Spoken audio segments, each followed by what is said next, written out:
So as a child, because I didn't have that, traditional home, I remember being a kid, and I used to watch the Brady Bunch. And I used to be like, yo, I want a family like that. Like, I remember saying it to myself. And I remember friends, like, they want to drive these kind of cars and live in these type of neighborhoods. I wasn't really thinking about that kind of stuff. I was just like, you know what? Like, one day, I just want to have a happy family. Like, I want to come home, and I want my kids to, like, run up to me, Dad. When they get older, I want them to be proud of me. They just had it going on. You know what I'm saying? They never, like, really argued. You know what I'm saying? Like, they worked everything out. And so I remember growing up, like, yo, one day, I'm gonna put them through college. Like, they're gonna go to, these big colleges and whatever. And I had dreams, right? I had dreams. I didn't really start talking to my biological father, like literally having a conversation with my biological father until I was 30. I don't know who my grandfather is. My mom got pregnant with me at 17 years old. Like, this is my reality. I didn't have the people in my life that were supposed to be in my life, so I made some stupid decisions, dropped out of high school, homeless, living in abandoned buildings, eating out of trash can.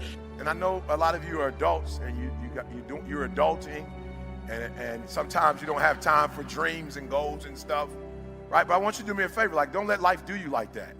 Don't do that. We're not doing that right now. Like, don't let life put you in a situation where you are helping somebody else make their dreams become a reality. You forgot you have your own. Like, don't do that. Don't get so caught up giving some job 30, 40, 50, 60 hours of your day that you don't have any time left for yourself. So when I dropped out of high school and I started going to this church and let me speak, I picked up the mic. I was 16 years old, I picked up the mic. I'm not gonna say it was the best speech I ever did, but when I picked up that mic and got off that stage, I was like, yep, I can do it.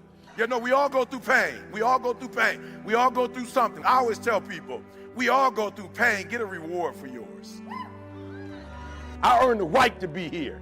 I grinded to be here. I get up at 3 o'clock in the morning the last 13 years. When I wake up every day, like, I claim that. I ain't playing games. This ain't about, like, putting up something on YouTube. That's like an after effect.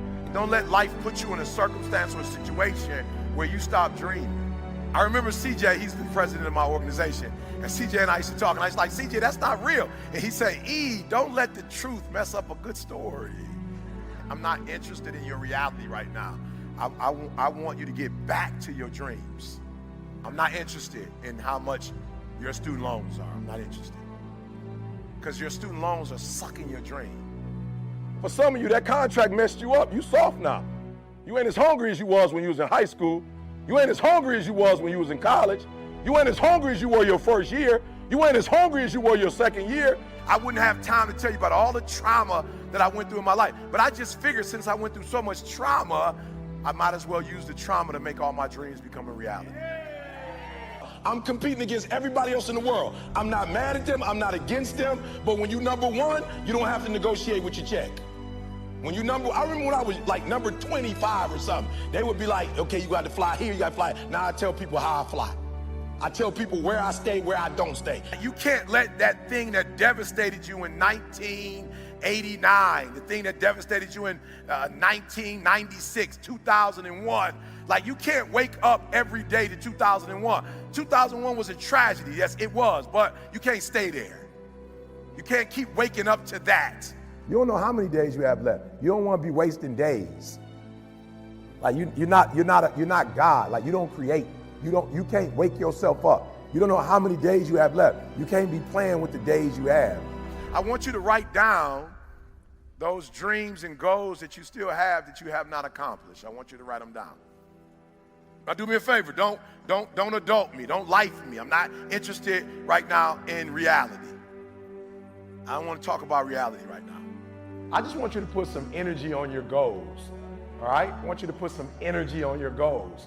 Because what's keeping you from that, we're gonna have to talk about that, and we're gonna have to deal with that today, and we're gonna have to finish that for the rest of our lives. So what we're gonna do right now, we're gonna get back to the basics. And I want you to write down on the other side what's keeping you from those, and just be real. You should be an ATM machine. You should be able to produce money. You shouldn't have to go to nobody to get money. You should be able to produce money on your own. You are a walking ATM machine. When you were created with a gift.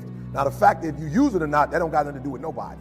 Those of you who watch people on TV and you go, oh, and you admire them and you love them, and some of you watch so much TV because you really want to live your dreams through somebody else. You're not ready to do the work.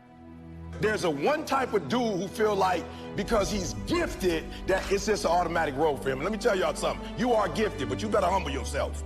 I want you to look at your goals, and I want you to ask yourself this question.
Know what it takes to make that happen.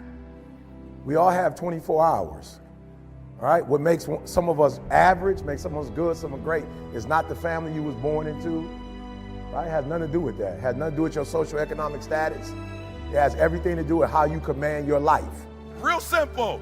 The first thing I'm gonna ask you, do you know what it takes? That's it. So one day I woke up and was like, okay, E, stop talking about what you don't have.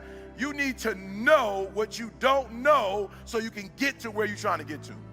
This is why this is important, because if you know me, you know I have never been sponsored by nobody, but I'm still the #1 motivational speaker in the world. Like, for real, you ain't seen me on TV. I went from being a high school dropout, getting a GED, to having a PhD. Listen to me, the only thing it takes is knowing what it takes.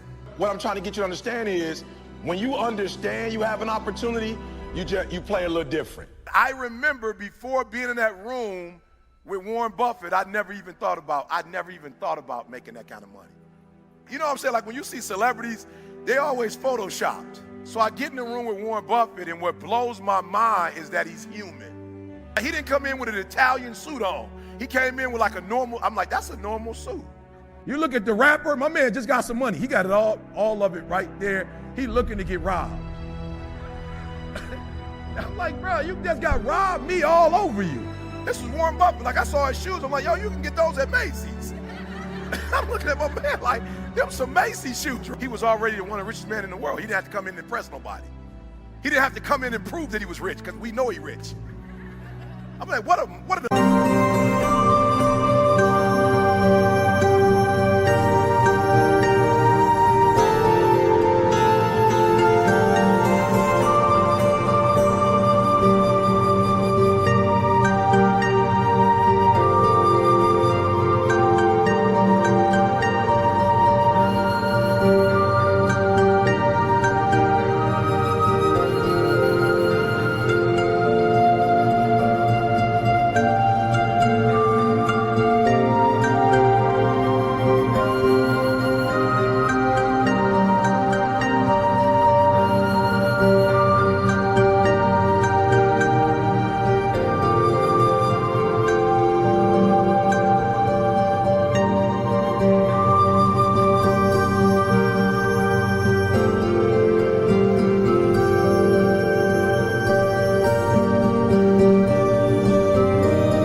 Like, you can be your authentic self. You only sweet if you. If you ain't you, E, you ain't that sweet. And so what a lot of you are doing, because you want an opportunity, you are compromising your authenticity to get that opportunity. Stop. You sweet. You got it going on. And I sat there listening to this man talk, and I was like, whoa, my mom worked for Ford. She later got married. The person that became my father worked at GM. My whole life, I never heard that conversation before. I had only heard the working class language.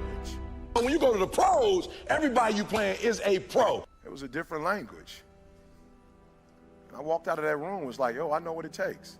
Hey, that's what I was commissioned to do. Like, that's the command. This is why I say you need all. This is why I get up in the morning and pray. I don't pray because I'm no religious freak. I didn't grow up in church. I pray because it works. That the first commandment, the first one in Genesis, was I was commissioned to be fruitful. to multiply. I want you to have money. I'm just saying, don't act like money is a PhD. It's not. It is the easiest part of wealth that you can accumulate. That's the one you can get the easiest. So let's not focus on that one since that's the easiest one. Let's try to get to the top, which is whole. Fight for your authenticity. Are you hearing me? Like, yo, stop compromising. Stop compromising, y'all.